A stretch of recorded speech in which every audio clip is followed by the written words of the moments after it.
Gracias. Muy bien, bueno, entonces la agenda del día de hoy va a ser la siguiente. Para que nosotros podamos entender por qué es necesario el diagnóstico y cuáles son las cuestiones que se toman en cuenta para realizar un diagnóstico en el trastorno del espectro autista, es indispensable que definamos este trastorno. Después vamos a conocer, a identificar el cuadro clínico que se presenta en este trastorno. Y al ser un trastorno dentro del grupo de los trastornos del neurodesarrollo, es decir, tiene una condición neurobiológica, es indispensable que nosotros conozcamos, identifiquemos sobre todo las características neuropsicológicas generales del mismo, para que de esta manera pasemos al proceso de valoración y diagnóstico y finalmente tengamos nuestras conclusiones. Como ya les comentó la doctora Rosario, al final de la charla vamos a tener un espacio de preguntas y respuestas. Entonces, les invito a que conforme vayamos avanzando, ustedes puedan ir anotando sus respuestas.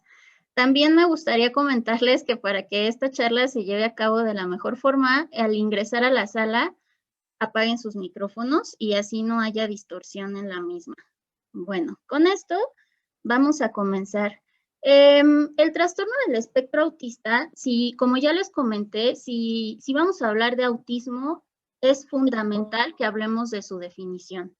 Entonces, del autismo se han dicho muchísimas cosas con relación a lo que es la comunicación. De hecho, se tornan las características generales o cuando a alguien le mencionamos el trastorno del espectro autista, nos menciona comunicación o nos menciona patrones de pensamiento.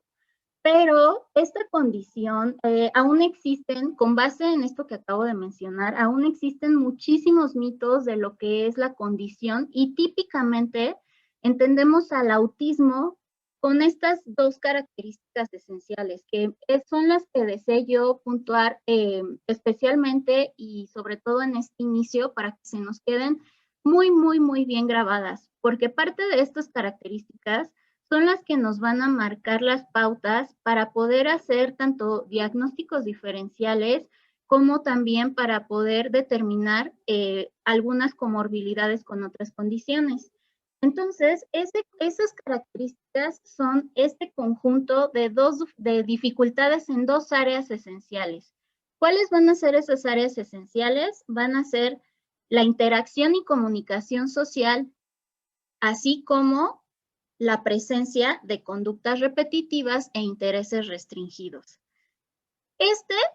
Estos dos ejes, a partir de ahora los voy a llamar ejes, son los ejes estándar de oro o los ejes diagnósticos o los ejes indispensables que se deben de presentar para que nosotros podamos determinar si hay la presencia de un espectro, de un trastorno del espectro autista. Y con base en eso es que se dan todas estas características que normalmente escuchamos acerca de esta condición. Pero lo importante no solo es, o la importancia no radica en decir, ok, sí, presenta dificultades en la comunicación e interacción social, así como en las conductas repetitivas e intereses restringidos.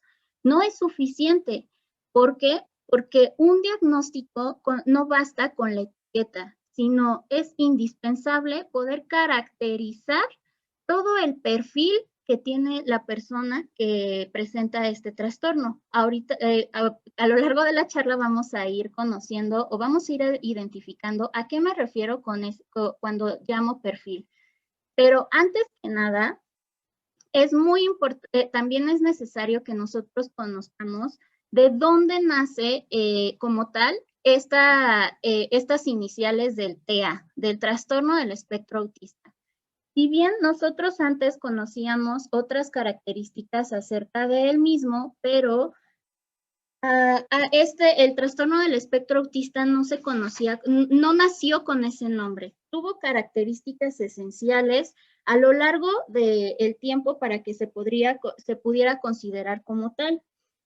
A manera de un breve recuento histórico, en un inicio se consideró el autismo dentro de una etiqueta diagnóstica de las esquizofrenias, en este caso de las esquizofrenias infantiles.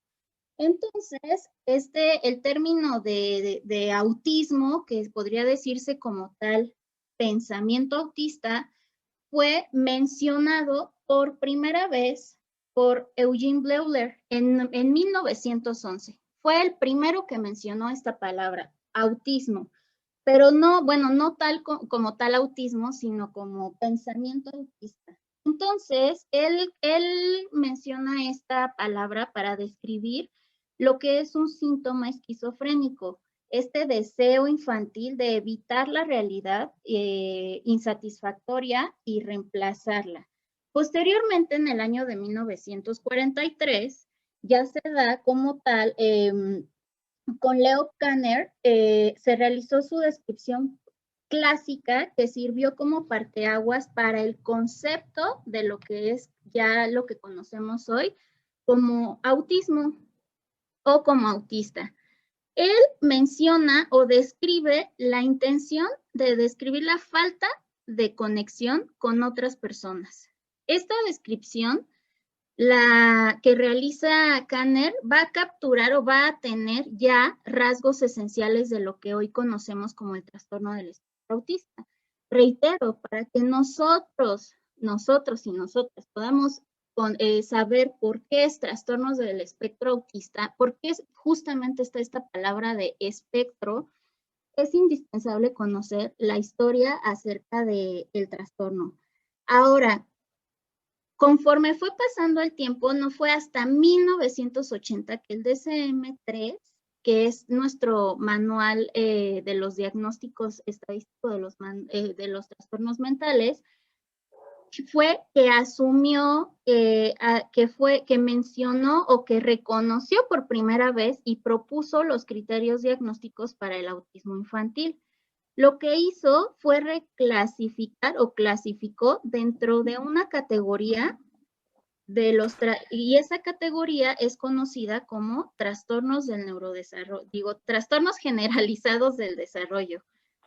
Sin embargo, pues esta categoría todavía estaba un tanto limitada y estaba dirigida únicamente a cuestiones particulares, comunicación y patrones repetitivos. No fue hasta el DSM-3 en su versión revisada que ya se incluyeron múltiples criterios que ya se podían comprender en qué aspectos. Ya aquí ya se hacía referencia a 3 ejes. ¿Cuáles son esos ejes?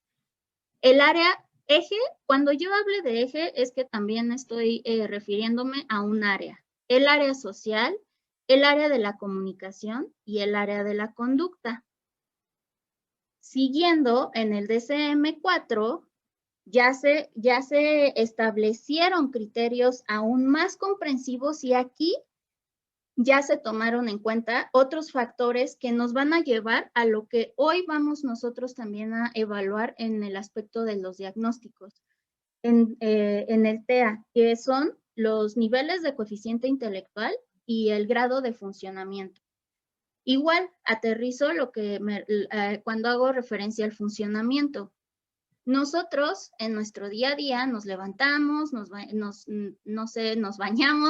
nos cambiamos, nos preparamos de comer, etcétera. Entonces, cada una de estas actividades que realizamos en el día a día son actividades que nos llevan a ser personas funcionales. Pero cuando nosotros abordamos o comenzamos a evaluar a un pequeño con un posible trastorno del espectro autista, no me basta con identificar si tiene deficiencias en la conducta social o en la interacción social, si tiene estos patrones restringidos o repetitivos, sino también es necesario identificar su nivel de coeficiente intelectual y su nivel de funcionamiento. Ya en este DSM-4 ya estaba marcado.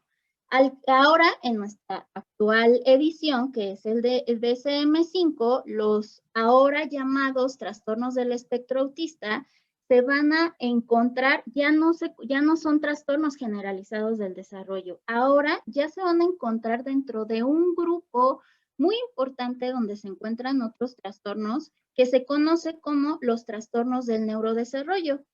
Y aquí, escuchen bien, porque pues normalmente lo continúo escuchando en mi día a día, en quehacer clínico. En este trastorno del espectro autista, que está dentro del grupo de los trastornos del neurodesarrollo de mi categoría diagnóstica, ya incluye en estos trastornos el Asperger, el desintegrativo infantil y el generalizado del desarrollo no especificado. Por lo tanto, cada uno de estos que les acabo de mencionar, si nosotros decimos tiene Asperger, estamos hablando de que ya entra dentro de los trastornos del espectro autista de acuerdo con esta categoría diagnóstica que nos da el DSM-5. Bien, entonces, con esto,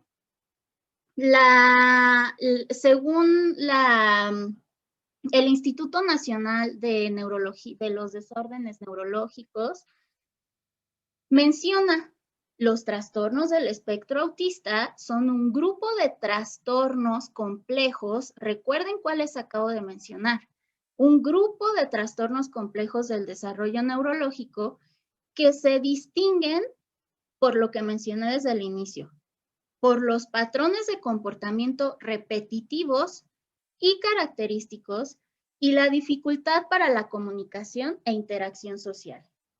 Entonces, ahora, a partir de ahora, nosotros es necesario tomar en cuenta si nos estamos sospechando, repito, como clínicos, como docentes, como padres, que se presenten estas características clínicas.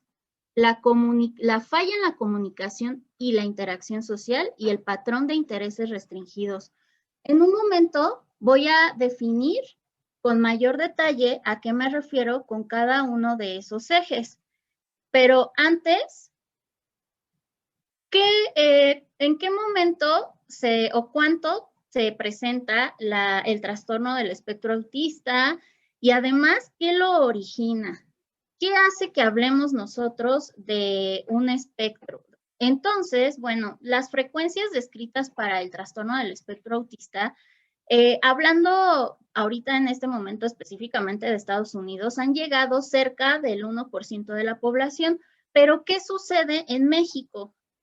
En México, específicamente en el año 2016, se realizó por primera vez un estudio para poder conocer la prevalencia, es decir, cuando hablamos de prevalencia, hablamos de presencia de este trastorno en una población, la prevalencia del autismo. Si bien cabe mencionar que sí me gustaría hacer hincapié en ello, si bien el trastorno, este estudio que menciono se realizó exclusivamente en Guanajuato, en León, Guanajuato, es un primer paso para que nosotros podamos conocer el número de niños. Entonces, lo que arrojó este estudio es que en México, 1 de cada 115 niños tiene un trastorno del espectro autista. Otra cuestión también importante a mencionar es que los TEA, ahora que ya digo TEA, recuerden, estoy hablando del trastorno del espectro autista. Los TEA se van a presentar en cualquier grupo racial y étnico. No es algo que se diga, ok, o sea, es nada más de este grupo racial, no sé, es nada más de Estados Unidos. O porque incluso si se dan cuenta, los números son muy distintos en Estados Unidos y en México. No, de hecho no. Estos números, lo que han arrojado los datos es que han ido más en función de la oportunidad social, es decir, la oportunidad que tiene la población para llegar a servicios de salud y que los niños que presentan estos rasgos sean identificados o sean evaluados de una manera correcta. De hecho, mucho de estos números van en función de lo mismo. Además, pues también es que también se puede presentar en cualquier nivel socioeconómico. Sin embargo, los niños tienen más probabilidad de presentar trastornos del espectro autista que las niñas. Sí hay diferencias importantes dentro de la incidencia y también en las características clínicas. Y ahora, ¿qué es lo que causa el autismo? El autismo, que sí me gustaría mencionarlo, es una pregunta, la causa del autismo es una pregunta que aún está sin resolver. Si bien aún hay, bueno, ya hay múltiples factores que pueden originarlo, hay muchísimos factores que pueden originar el autismo. Actualmente se sabe que hay un fuerte factor genético en el origen del trastorno por cuestiones de lesiones cromosomáticas, por factores genéticos y también, y por otro lado, hay una sólida evidencia de desajustes orgánicos en el cual van a intervenir factores que tienen como resultado un defecto en la funcionalidad del sistema nervioso. Entonces, hablamos de cuestiones, de condiciones genéticas, condiciones médicas también, en el caso de que de que haya cuestiones de prematurez, haya cuestiones que sucedieron en la vida intrauterina, es decir, durante el embarazo, en donde haya alterado algunas etapas críticas de la maduración cerebral y esto lleva a que pueda causar las condiciones. Y además, pues como no todo es biológico, también existen datos que nos van a dar información acerca de diversos factores de riesgo. ¿Cuáles pueden ser esos factores de riesgo hablando de riesgos ambientales?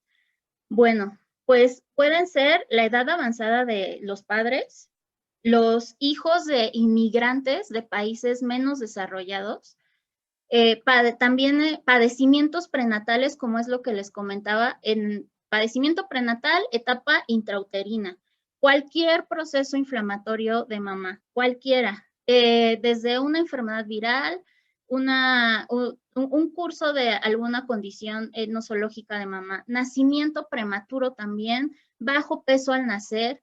También se han arrojado datos sobre la exposición a algunos pesticidas. Y bueno, algo que me gustaría hacer hincapié es que el autismo puede ser por muchas causas. Son diversas causas, desde alteraciones genéticas que pueden fluctuar con factores de riesgo. Pensemos que ya se tiene una alteración genética y entonces se presenta un factor de riesgo ambiental y en su conjunto comienzan a hacer una combinación que lleva a la presencia ya como tal del cuadro clínico del trastorno del espectro autista.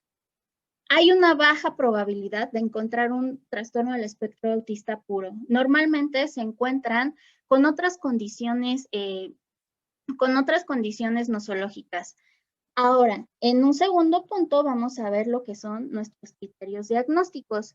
Con relación al cuadro clínico, el DSM-5 nos va a establecer 5 criterios diagnósticos. De verdad, me gustaría muchísimo que quien tenga la oportunidad de ir anotando cada una de la esencia de lo que vamos a ir viendo, lo haga. ¿Por qué? Porque de esta manera vamos a poder hacer un cierre para poder justificar y aterrizar lo que es la importancia del diagnóstico, de realizar un diagnóstico adecuado en este trastorno.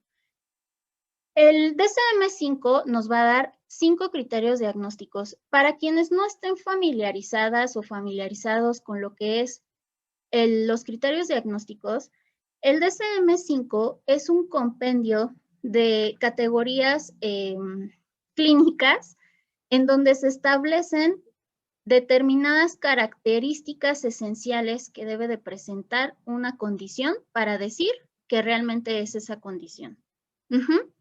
Si nosotros no tomamos en cuenta estos esquemas o esta literatura, esta revisión, podríamos perdernos en cuestiones subjetivas. Entonces, vamos a ver cuáles son los criterios diagnósticos que se establecen para el trastorno del espectro autista.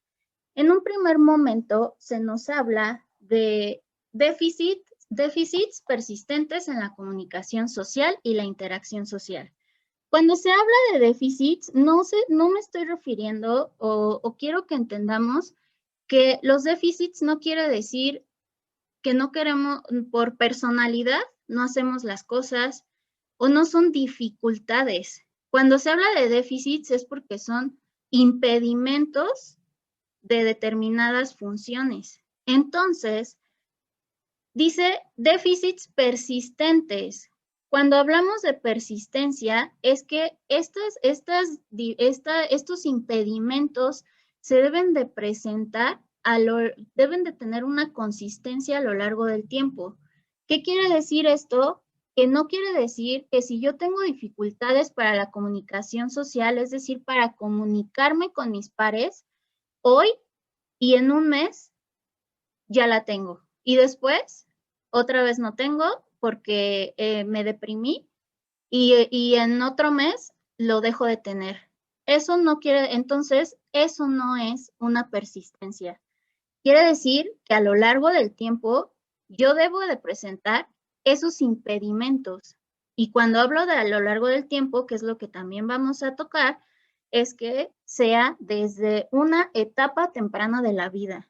De hecho, si bien comienzan a verse o a notarse los rasgos del trastorno del espectro autista desde los 2 años, estos déficits es posible observarlos desde antes de los 24 meses de vida, es decir, antes de los 2 años. Entonces, criterio A, esa dificultad persistente, es decir, que se presente a lo largo del tiempo en la comunicación social y en la interacción. Ojo, porque de aquí podemos jalar una flechita y decir que esta cuestión de la interacción social no es una cuestión en la que yo tenga dificultades para hablar, por ejemplo, un trastorno del lenguaje o una disartria o incluso una estereotipia como una ecolalia. No, es una dificultad en la intención de la comunicación. Nos vamos al siguiente criterio, un patrón restringido y repetitivo. No voy a ahondar mucho en estos dos porque ahorita vamos a revisarlos de forma específica. Me voy a ir a mi criterio C, que los síntomas hayan sido enmascarados. ¿Qué quiere decir enmascarados? Si bien, como les comento, estos rasgos se pueden presentar desde muchísimo antes de que los niños cumplan 2 años de vida, no es sino hasta que las demandas ambientales les hacen que se manifieste esto. ¿Qué quiere decir que es hasta que las demandas ambientales? Bien, hasta que las demandas ambientales, pensemos que yo soy una pequeña que tiene 18 meses. Si bien yo ya voy a traer los rasgos porque recuerden que es un trastorno del neurodesarrollo, quiere decir que nací con él, entonces no lo van a notar mis papás. Las demandas ambientales es hasta que o yo tenga interacción con otros niños de mi edad o un poco más grandes, o hasta que incluso llega a pasar que hasta que ingrese al preescolar comienzan a notarse estas características por los docentes, o que mamá pues ya toma más detalle acerca de cómo estoy presentándome yo con los demás. Y además, como yo voy a tener estas deficiencias para comunicarme y para interactuar, es muy posible, de hecho, por eso está el criterio, es que yo haya enmascarado, es decir, yo haya generado otras estrategias para cubrir esas deficiencias que estoy teniendo. Entonces, ese es mi otro criterio. El siguiente es que se requiere, todo esto es sumamente importante, que se requiere que los síntomas causen un deterioro clínico significativo. ¿Qué quiere decir eso de deterioro clínico significativo? Bien, nosotros clínicos, cuando hacemos nuestros diagnósticos, es indispensable que utilicemos pruebas estandarizadas. Entonces, las pruebas estandarizadas tienen una curva de la normalidad. Esto que les estoy marcando es la curva de la normalidad. Y entonces, lo que estoy rayando es el promedio. Cuando se habla de deterioro, no estoy hablando de que tenga dificultades. ¿Lo recuerdan? No estoy hablando de dificultades, estoy hablando de impedimentos. Entonces, cuando hablo de deterioro es que estos impedimentos y estas características me están llevando a que yo no sea una persona funcional. ¿Se acuerdan que ya habíamos hablado de qué es ser funcional? Entonces, quiere decir que en mi curva de la normalidad yo me voy a encontrar muy por debajo del promedio. Y este detalle es indispensable porque suele pasar que a veces se envía a los niños a hacer las evaluaciones para poder determinar si tienen un trastorno del espectro autista. Incluso se les llega a decir a la mamá, tu hijo tiene autismo, cuando las dificultades ni siquiera salen del promedio. Están en un promedio bajo tal vez, pero ni siquiera salen del promedio, se encuentran en este rango que yo les acabo de dibujar aquí. Entonces, para que yo pueda decir, ok, sí, está teniendo este deterioro clínico, estas dificultades deben de ser lo suficientemente importantes para considerarse un trastorno del espectro autista. ¿Qué más? Las alteraciones no deberán de ser mejor explicadas por la existencia de discapacidad intelectual o de un retraso global del desarrollo. ¿Por qué? Porque, bueno, la discapacidad intelectual también tiene sus propias características y estas características que igual, lo vamos a ir viendo, estas características pueden ir enmascarando lo que realmente podría ser o un autismo o viceversa. En realidad es una discapacidad intelectual y se está confundiendo con un autismo. Entonces, bueno, recordemos nuestros 5 criterios. Ahora sí, me voy a enfocar al criterio A. Este criterio A que nos dice la deficiencia en la comunicación social y la interacción. Otro punto que también se toma en cuenta en el diagnóstico es la caracterización de los criterios. ¿Qué quiere decir la caracterización de los criterios? Quiere decir que yo no basta, fíjense, vamos yendo de lo general a lo particular. No me basta con que yo diga, sí, tiene autismo. No me basta con que diga, sí, presenta déficit en la comunicación y en la interacción social.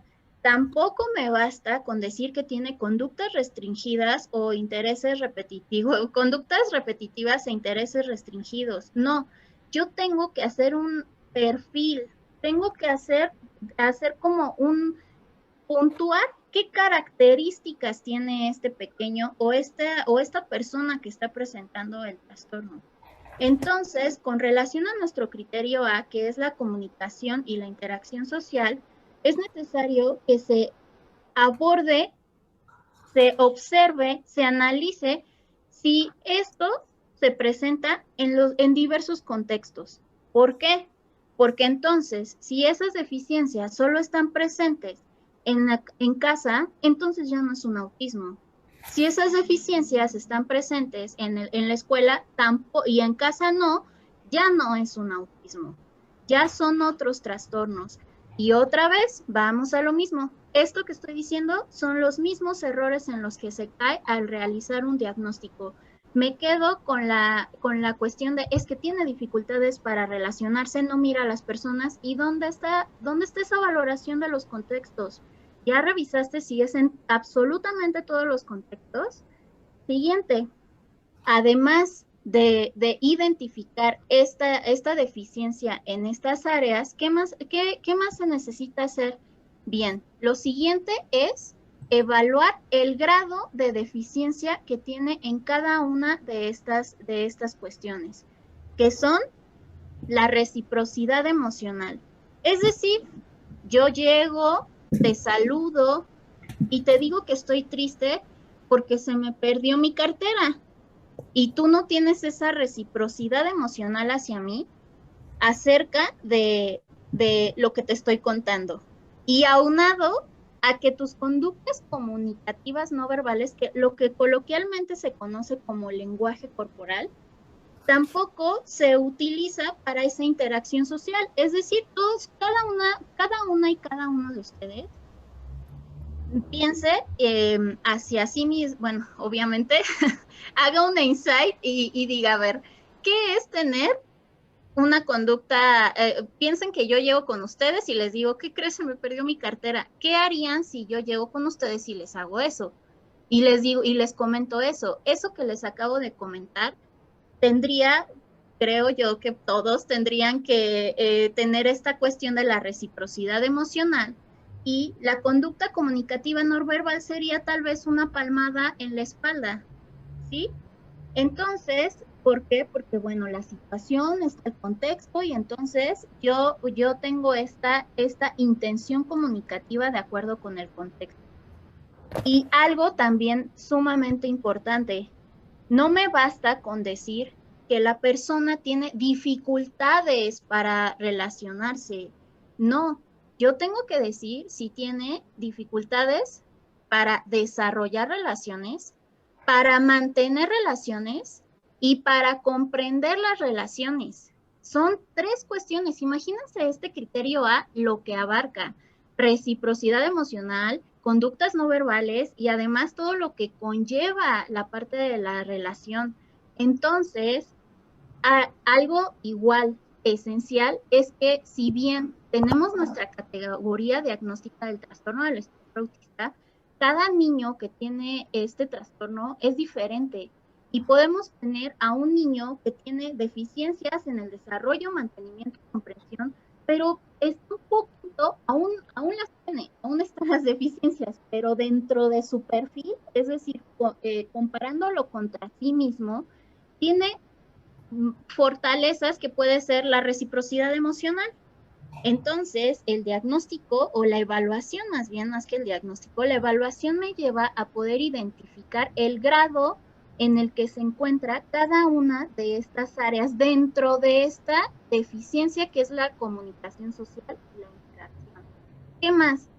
Ahora, en cuanto al criterio B, este criterio B, que recuerdan, si se acuerdan, de hecho el criterio A, por eso me enfoqué en estos dos, el criterio A y el criterio B, que son nuestros ejes diagnósticos, habla el criterio B de estas cuestiones: los patrones restrictivos y repetitivos del comportamiento, intereses y actividades. También tienen su caracterización. No puedo decir, es que todo el tiempo quiere hablar de un tema, o es que hace el aleteo, o es que camina de puntitas. No, es necesario que yo identifique cómo están en 4 áreas: desde el movimiento, utilización de objetos, o es un habla estereotipada o repetitiva. Esta cuestión del comportamiento repetitivo se va a caracterizar por alguna de esas, o puede tener varias de estas cuestiones que acabo de mencionar.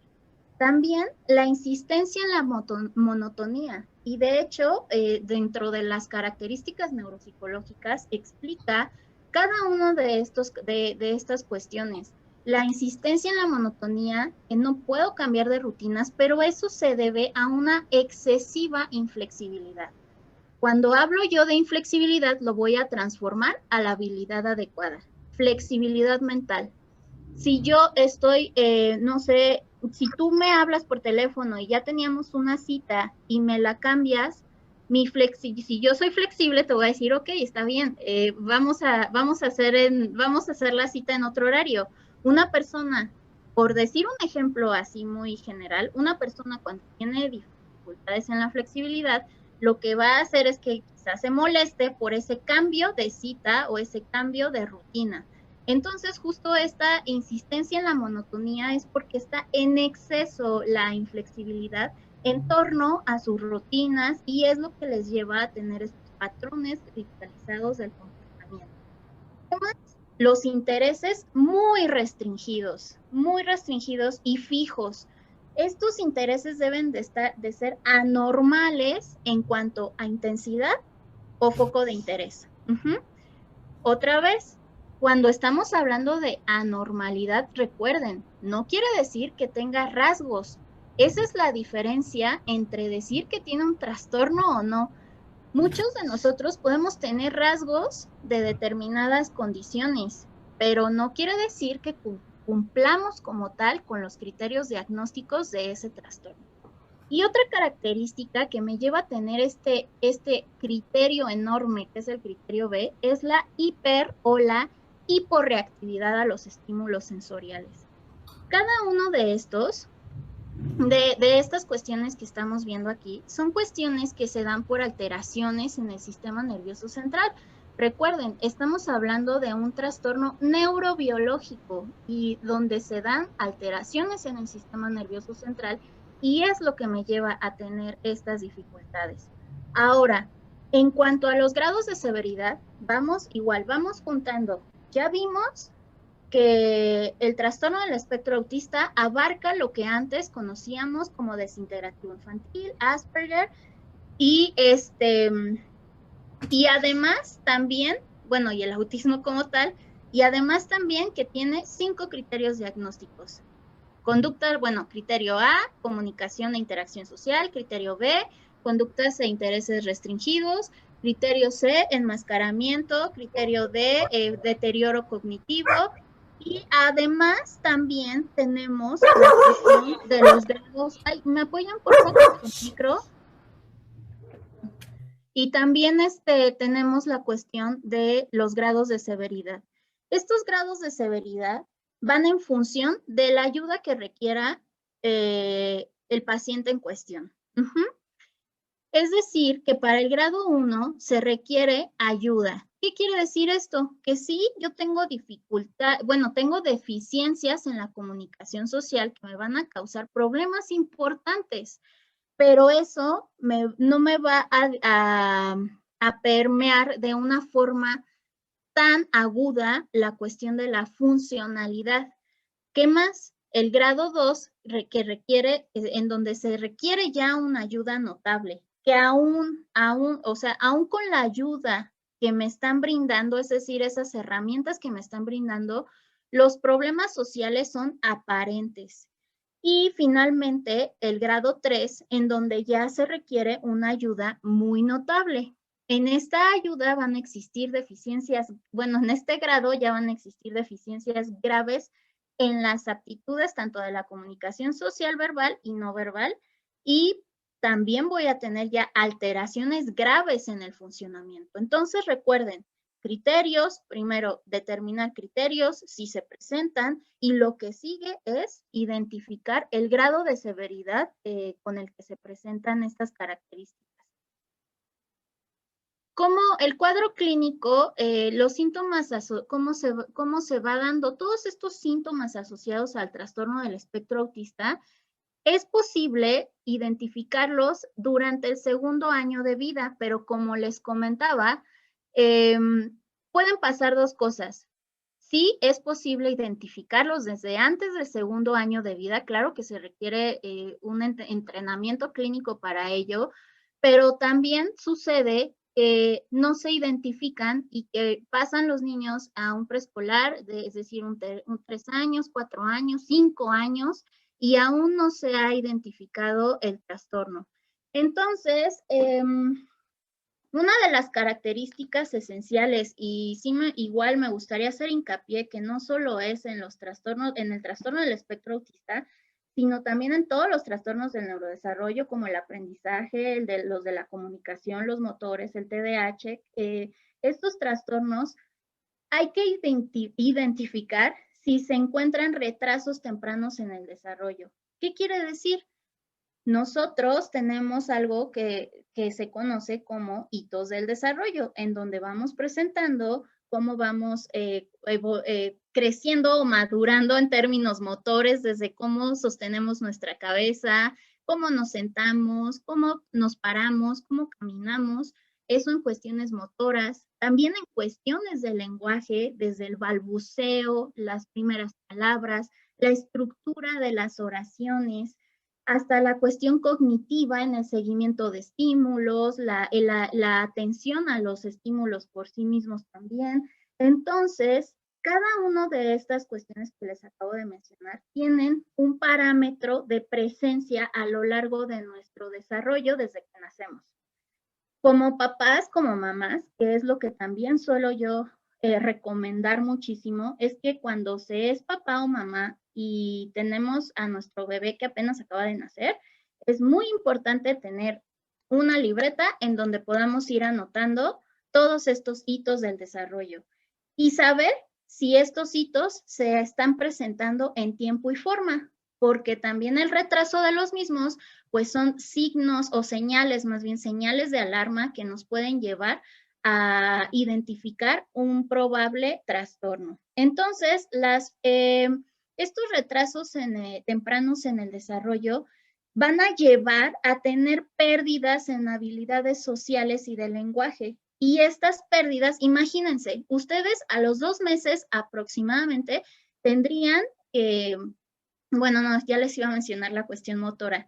A los 6 meses aproximadamente ustedes tendrían que comenzar el balbuceo y continuar con esta intención comunicativa. Pero imaginen si ustedes no lo están presentando, como el aprendizaje y en sí el desarrollo es un proceso acumulativo, si ustedes no lo presentan, va a llegar un momento en el que van a empezar a tener más y más y más desfase y entonces eso va a llevar a la pérdida de estas habilidades sociales y del lenguaje.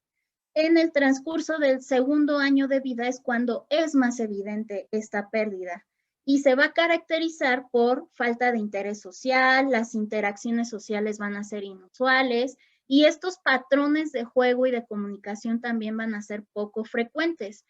Otro dato necesario es que si bien el trastorno del espectro autista se mantiene durante toda la vida, este trastorno va a tener características distintas de acuerdo con la edad, tanto en la deficiencia, en la interacción y comunicación social, como en los patrones restringidos y repetitivos.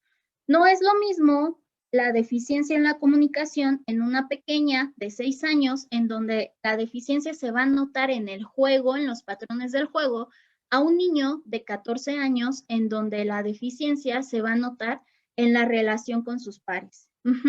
Entonces, la caracterización o la importancia del diagnóstico me va a llevar también a identificar, de acuerdo con la edad, cómo se están presentando estas características.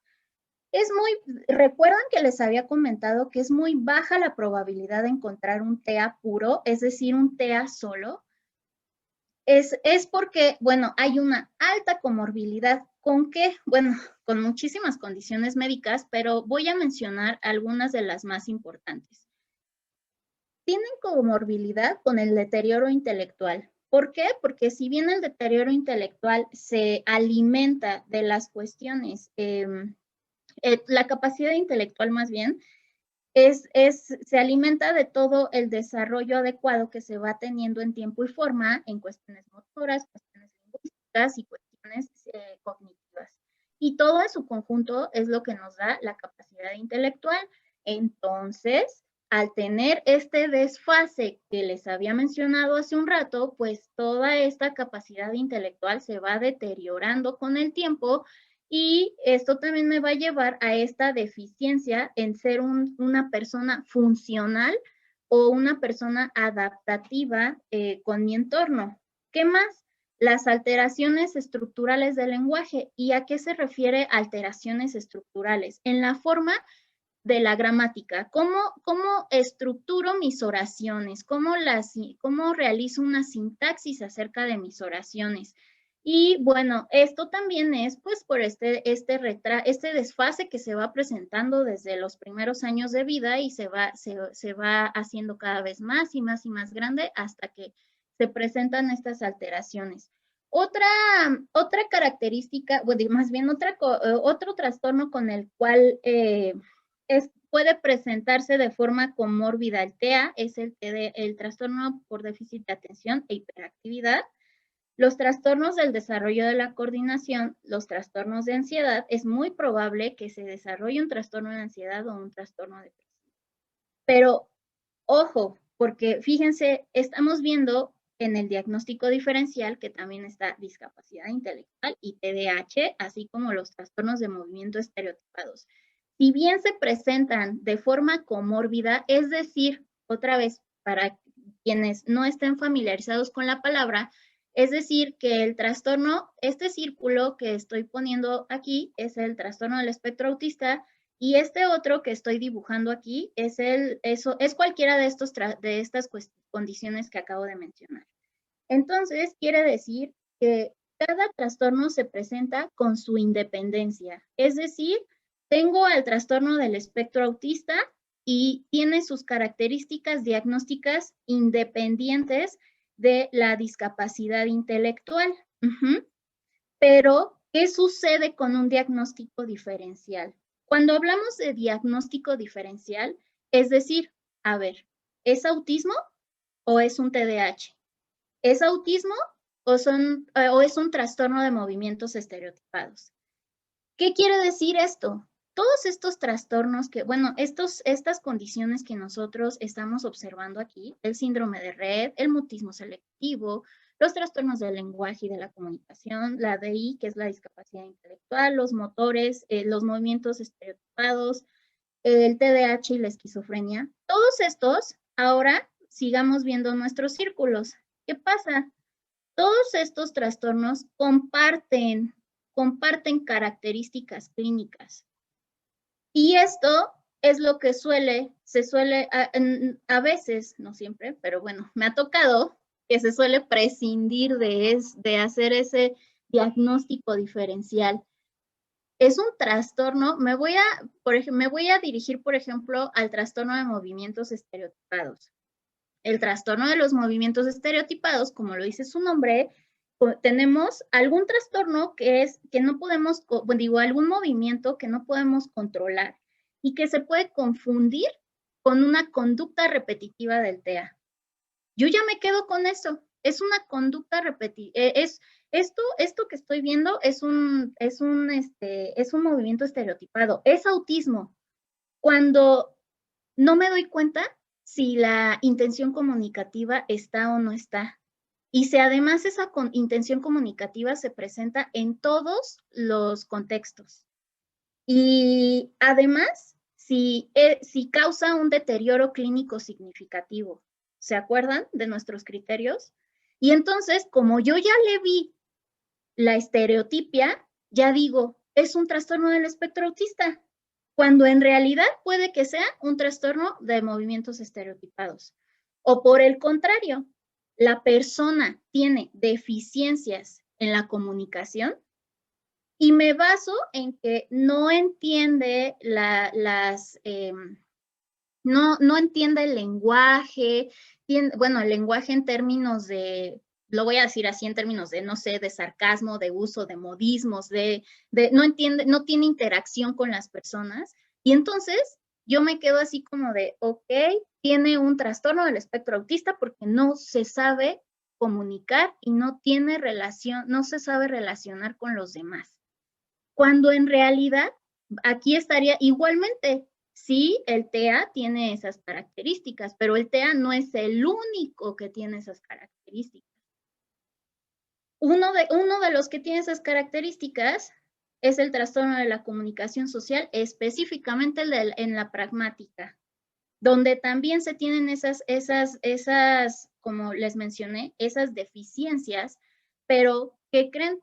El trastorno de la comunicación social en la pragmática no tiene movimientos estereotipados o no tiene conductas repetitivas que son propias del TEA. Y así sucede con cada uno de estas condiciones que estamos viendo aquí, y por mencionar algunas. Hay una alta variabilidad en términos de capacidades cognitivas en los trastornos del espectro autista. ¿A qué me refiero con alta variabilidad? En que nosotros clínicos obtenemos unos perfiles que se conocen como perfiles cognitivos. Entonces, otra vez, estas líneas es mi norma y una persona con trastorno del espectro autista va a tener un área aquí, un área acá, un área aquí, y no va a estar de manera homogénea esa presencia, esas capacidades.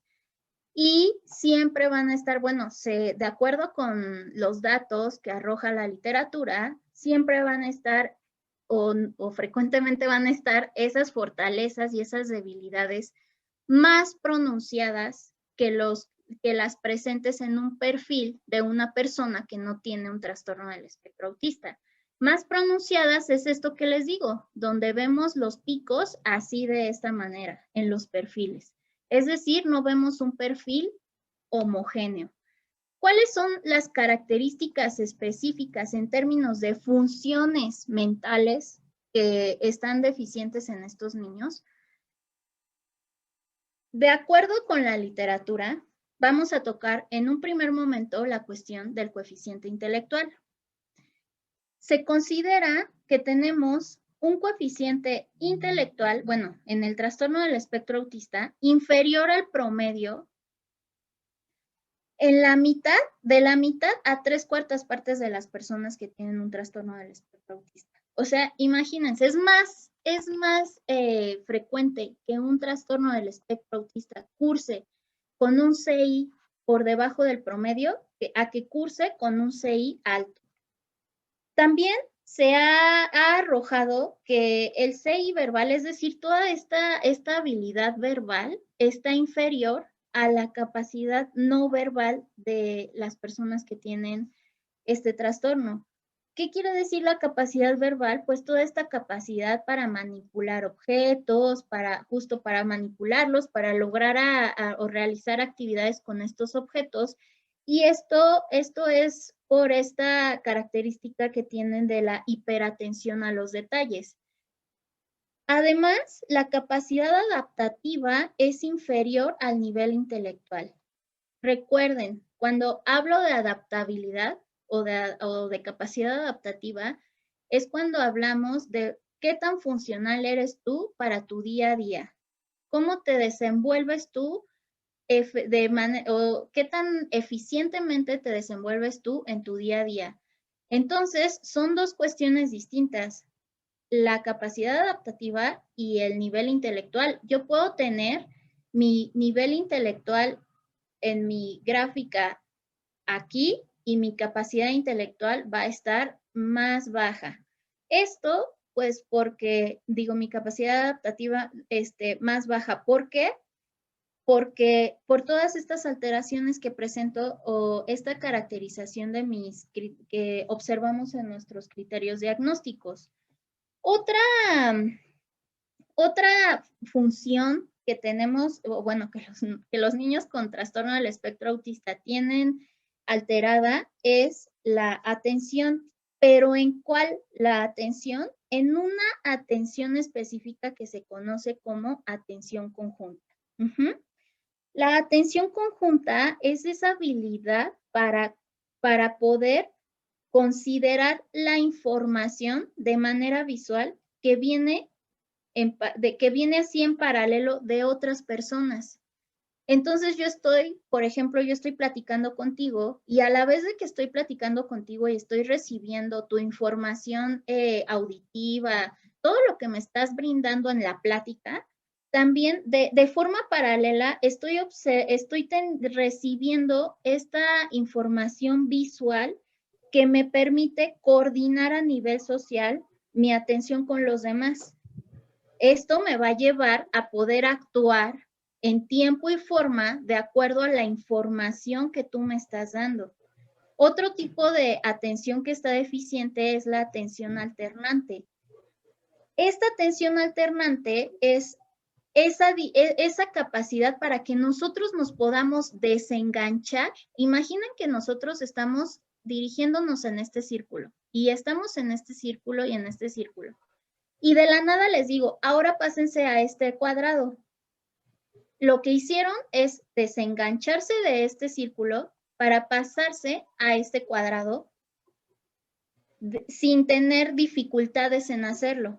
Eso es la atención alternante. Me desengancho de un estímulo y me voy al otro.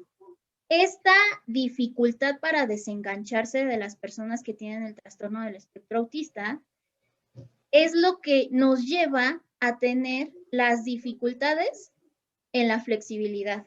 Y estas dificultades en la flexibilidad es lo que me lleva a tener mi criterio B, que es los intereses restringidos.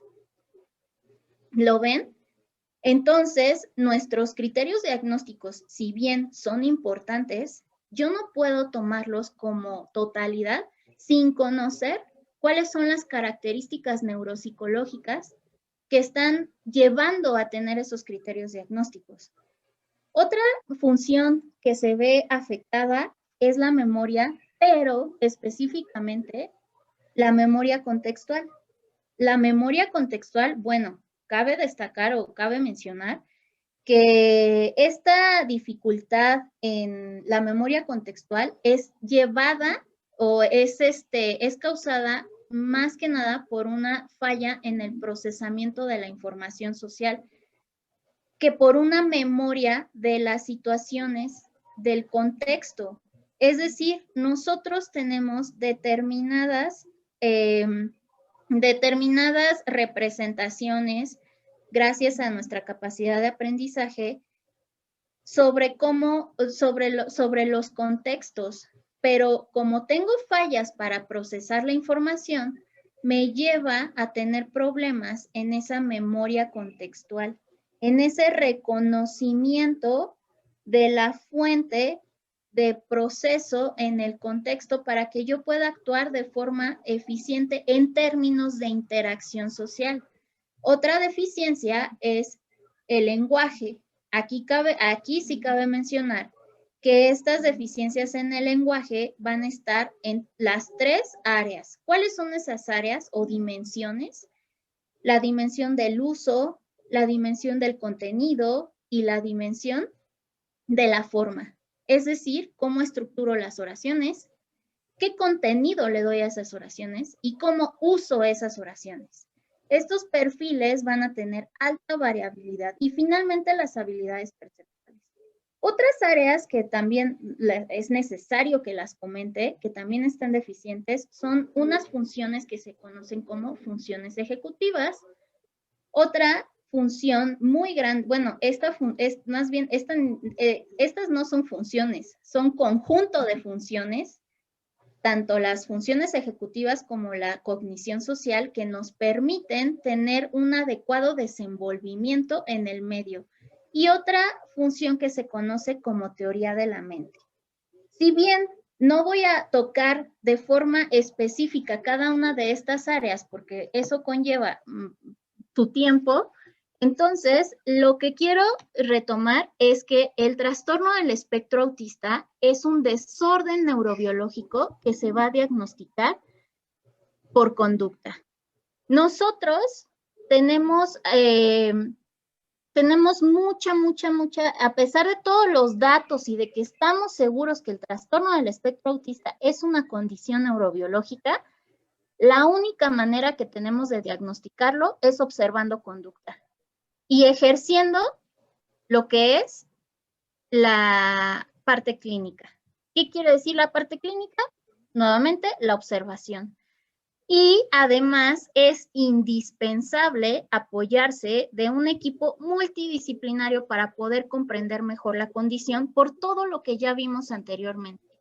El trastorno del espectro autista es un trastorno que tiene conlleva factores genéticos, conlleva factores ambientales, tiene 5 criterios diagnósticos y esos criterios diagnósticos todavía tienen grados de severidad y también tenemos factores neurobiológicos. ¿Cómo poder comprender de una forma adecuada cada uno de estos factores acercándome a los profesionales desde mis docentes? ¿Cómo caracterizarían las deficiencias de mi paciente o de mi familiar? A los médicos para establecer si hay algunas cuestiones comórbidas con el trastorno, al neuropsicólogo para poder determinar el perfil cognitivo de mi paciente y a otros especialistas, como también dentro de los médicos están los neurólogos, los psiquiatras. Entonces, El proceso de valoración va a integrar varias cuestiones. Los instrumentos, ojo, esto quiero igualmente hacer hincapié en esto, porque los instrumentos no diagnostican. Podemos tener todos los instrumentos y que diga instrumento para evaluar el trastorno del espectro autista, escala para evaluar el trastorno del espectro autista, pero los instrumentos no diagnostican. Los instrumentos son parámetros, nos brindan parámetros, son apoyos para el clínico. Una valoración adecuada en el trastorno del espectro autista va a integrar en un primer momento la entrevista clínica. La entrevista clínica para que se pueda detectar historia de factores heredofamiliares, para que podamos identificar cómo se ha dado la evolución de esa condición. Es necesario poder también detectar dinámica familiar, historia de desarrollo, antecedentes patológicos, antecedentes no patológicos, todos estos antecedentes que integran una historia clínica. La entrevista no solo nos va a permitir poder delimitar nuestra historia clínica, sino también poder conocer cómo se encuentra en términos de contexto tanto educativo como familiar la persona o mi paciente que tiene un probable trastorno del espectro autista. Por otro lado, tenemos dos tipos antes de pasar a lo que es una evaluación completa como tal del trastorno del espectro autista, también es necesario tomar en cuenta las pruebas que son de dos tipos. Las pruebas que son de nivel 1, que estas pruebas me sirven de tamizaje, justamente para poder detectar cuáles son las alteraciones que se han llevado a lo largo del desarrollo de esa persona y las pruebas de nivel 2. Estas pruebas son pruebas que son específicas para el trastorno del espectro autista. Como les comento nuevamente, si bien no hay instrumentos que diagnostiquen y que este diagnóstico se da por observación de la conducta, hay dos pruebas que son el estándar de oro para poder hacer esta evaluación del trastorno del espectro autista. Uno es la entrevista para el diagnóstico del autismo en su versión revisada y la otra es la escala de observación para el diagnóstico del autismo 2, conocida como A22. ¿Qué pasa si un clínico no tiene estas pruebas para poder hacer el diagnóstico del trastorno del espectro autista? La mejor herramienta del clínico va a ser su habilidad clínica, es decir, su ojo clínico, su capacidad de observación. Porque, reitero, si yo puedo tener estas pruebas, pero si no tengo afinado mi ojo clínico, no voy a ser perspicaz al momento de hacer todos estos diferenciales e identificar la presencia de la comorbilidad. Me voy a apoyar también del abordaje del psiquiatra. Esto justamente para que me apoyen el diagnóstico en el caso de que haya una ansiedad o de que haya una depresión o una esquizofrenia o en lugar que sea un TEA, en lugar de que sea un trastorno del espectro autista, o bien que esté el TEA, pero que también haya ansiedad y que también haya depresión. Lo mismo me va a suceder con la comorbilidad, con estas condiciones que acabo de mencionar. La evaluación biomédica para poder de la misma forma determinar si hay algunas cuestiones también que son síndromes genéticos y que estos síndromes genéticos presentan los rasgos del trastorno del espectro autista, pero que son síndromes que no son un trastorno del espectro autista. Esta evaluación biomédica me lo permite. Entonces, como conclusión, el trastorno del espectro autista es un trastorno, entra dentro del grupo de los trastornos del neurodesarrollo. Es característico por la deficiencia en dos ejes principales, la comunicación e interacción social, los intereses restringidos y conductas repetitivas. Tiene grados de severidad, que son 3, y estos van de acuerdo con la ayuda que va a necesitar la persona que tiene este trastorno.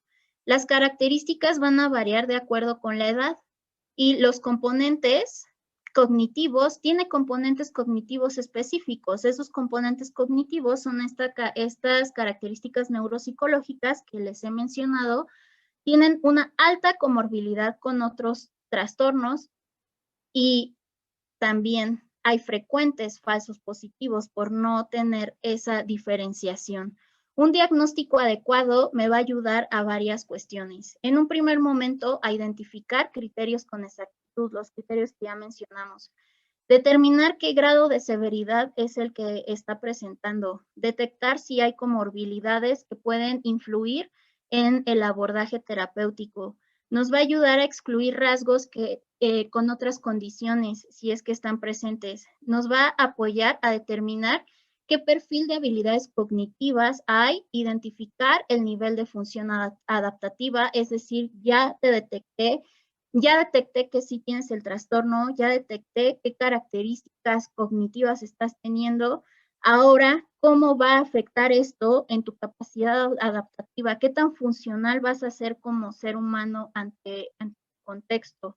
Y además nos va a ayudar a determinar la historia evolutiva de esta condición. Todo ello en su conjunto para que podamos establecer pautas de tratamiento objetivas y bien definidas. Si nosotros no tenemos cada uno de estos pasos que anteriormente he mencionado, las pautas de tratamiento van a ser subjetivas, van a ser generales, van a perder confiabilidad y muy probablemente es que no haya avances en el mismo, en el abordaje.